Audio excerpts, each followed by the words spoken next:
Good morning everyone. तो आज है सकट चौथ माता का व्रत। तो मैंने तो सारे घर की सफाई कर चुकी हूँ, नहा लिए। सुबह नहाते ही मैं रेडी हो गई, घर से निकल गई। घर से निकलने के बाद मैं पहुँच गई जहाँ मैं व्रत खोलने जाती हूँ। तो मैं यहाँ घर पे आई, पुराने घर में जहाँ मेरा ससुराल था, जहाँ शादी करके आई थी। तो फिर गणपति पापा की मैंने पूजा करी। हम सब ने गणपति पापा की पूजा करी। इसमें चीनी थी। और आज के दिन गणपति पापा को तिल, गुड़, ये सब चीज़ अर्पित की जाती है। और हम सब दिल से इनकी पूजा कर रहे थे। और मम्मी कथा सुनाती है वहाँ पे, तो मम्मी कथा सुना चुकी थी। और हम सूरज भगवान को देख के अर्घ दे रहे थे। अर्घ देने के बाद अपने बच्चों की लंबी आयु की कामना करते हैं और घर को निकल पड़ते हैं। घर आते ही अपनी सासू माँ के पैर दबाती हूँ। जो अपने आप से बड़ा होता है तो उसके पैर दबाने चाहिए, और जो बराबर होता है उसके आप गले लग सकते हो। तो हम सब ये करके फिर मैं गणेश जी के चरणों में शीश झुकाती हूँ और अपने बच्चों की लंबी आयु की कामना करती हूँ। कामना करने के बाद भगवान को भी जोत देती हूँ और मैं खुद भी जोत ले लेती हूँ। जोत लेने के बाद ये सब लोग बोल रहे थे अब हम अपने घर जा रहे हैं। तो मम्मी बोली प्रसाद तो लेते जाओ, प्रसाद लेना भूल गए थे ये लोग। तो मम्मी सभी को प्रसाद बांटती है। जो प्रसाद चढ़ाते हैं उन्हीं में से सबको बँट जाता है। अब मम्मी मेरे को भी प्रसाद देगी।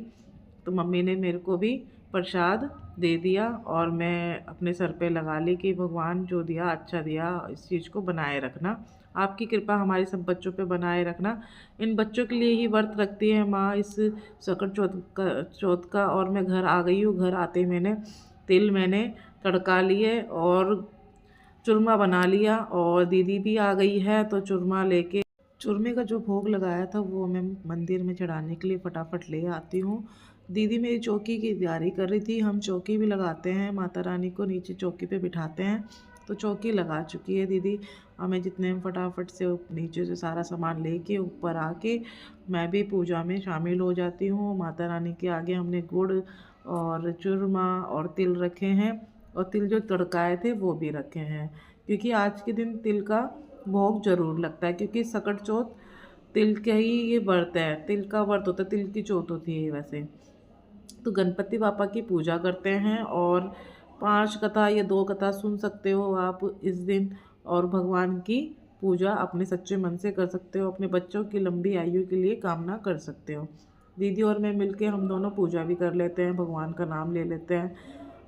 पूजा हम दोनों ने मिलके कर ली है। जोत भी आ गई थी तो जोत भी ले ली है। जोत लेने के बाद ही मैं तो ढोक वोक लगाने लग गई भाई।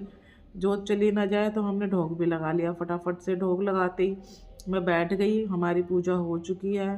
पूजा ख़त्म होते ही अब मैं सोच रही हूँ हम नीचे जाएं और खाना वाना बनाएं हम लोगों के लिए। अब जब चाँद आएगा, जब चाँद को अर्घ दे के अपना व्रत पूरा करेंगे। बाय।